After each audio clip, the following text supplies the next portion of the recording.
આવેદનપત્ર કલેક્ટર ઓફિસે બી ગયા હતા, તે આપવા બી ગયા હતા, પણ અત્યારે એ લોકો કોઈ આલવા માટે એગ્રી નથી કે 4 તારીખ સુધી તમને કોઈ આવેદનપત્ર મળશે નહીં. જ્યાં સુધી આચારસંહિતા લાગે છે એટલે તમને ભેગું થવાની કોઈ પરમિટ નથી, અમને એવું કીધું હતું. તો અમારે હવે ક્યાં બેસવાનું સાહેબ? એમકો હવે કારીગરોની જે મજબૂરી છે, તકલીફ છે, બધા ગળે ઉધી આવી રહ્યા છે, ત્યારે આ પગલું ભર્યું છે. એમને એમ તો કોઈને શોખ તો થતો નહીં સાહેબ, બધાના ઘર બાર અરવિંદ મિલ ઉપર જ ચાલે છે.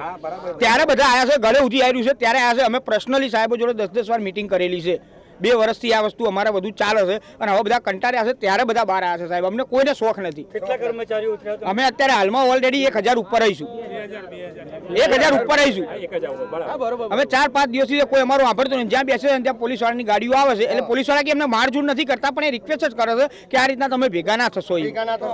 પણ અમારે હવે બેસવાનું કે આનું નિરાકરણ અમે, તમે ન્યૂઝ વાળા છો, સાંભળો છો, તમે આગળ રિક્વેસ્ટ કરો ને અમને કોઈ બેસવાની જગ્યા સારી આપો, એવી અમારી રિક્વેસ્ટ છે.